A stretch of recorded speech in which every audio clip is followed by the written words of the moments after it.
এটা হলো ইন্দোনেশিয়ার সেন্ট্রাল মসজিদ, মসজিদ আল ইস্তিকলাল। এই মসজিদটা আসলে অনেক বড়, বিশাল। অ্যাট এ টাইম 2 লক্ষ মানুষ নামাজ পড়তে পারে। এটা সাউথ ইস্ট এশিয়ার সবচেয়ে বড় মসজিদ। আর পুরো পৃথিবীতে এটা হচ্ছে 8 নম্বর মসজিদ ইন টার্মস অফ ক্যাপাসিটি। অনেক বিশাল একটা ডোম। ডোমটির কালারটাও খুব স্যাটিসফাইং। সিলিংয়ে দেখতে পাচ্ছেন অসংখ্য ছোট ছোট টিউব লাইট। দান বাক্সগুলো একটু ইন্টারেস্টিং। নিচে চাকা লাগানো আছে, আর উপরে কিউআর কোড দেওয়া আছে, স্ক্যান করে ডোনেট করা যায়। জাকার্তার মসজিদগুলোর অজুখানায় বসে অজু করার কোনো ব্যবস্থা পাইনি। বেশ কিছু মসজিদে নামাজ পড়া হয়েছে, সবগুলোতেই সেম। অজুখানার পাশেই, বলতে গেলে অজুখানার ভিতরেই ভেন্ডিং মেশিন দেওয়া আছে সফট ড্রিঙ্কস এবং জুস কেনার জন্য। মসজিদের নিচতলায় অল্প কিছু খাবারের স্টল দেওয়া আছে, স্ন্যাক্স আর ডেজার্ট পাওয়া যায়। কিছু হিজাব আর বোরখার স্টলও আছে এখানে।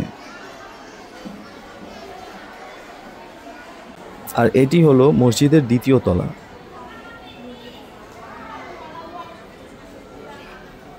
বারান্দাটাও অনেক বিশাল।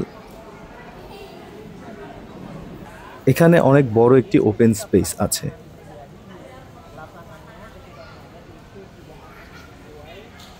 মসজিদের মেইন নামাজের জায়গায় যাওয়ার সময় দেখতে পাবেন অনেকে এখানে ফ্যামিলি গেট টুগেদার করছে, কিছুটা পিকনিক স্পটের মতো। ফ্যামিলির সবাই একসাথে বসে খাবার খাচ্ছে, মহিলারাও এখানে রেস্ট নিচ্ছে। যদিও মহিলাদের সম্পূর্ণ আলাদা জায়গা আছে যেখানে পুরুষরা ঢুকতে পারে না। যাই হোক, আজান শুরু হলে মহিলা স্টাফরা এসে পুরুষদের জায়গা থেকে মহিলাদেরকে বের করে দেয়।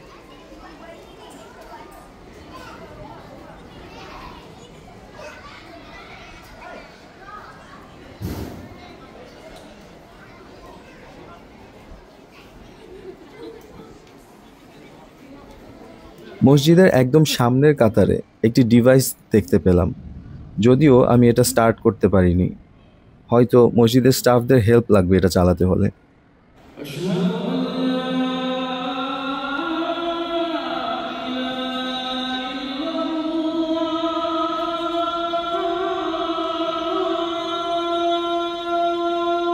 মসজিদের বাইরের স্পেস মসজিদের থেকেও অনেক বড়, প্রায় 2 গুণ অথবা 3 গুণ হবে।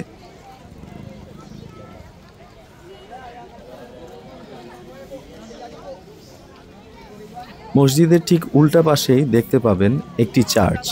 এটি হলো Jakarta cathedral. Jakarta Roman Catholic খ্রিস্টানদের জন্য এটি সবচেয়ে ইম্পর্টেন্ট চার্চ।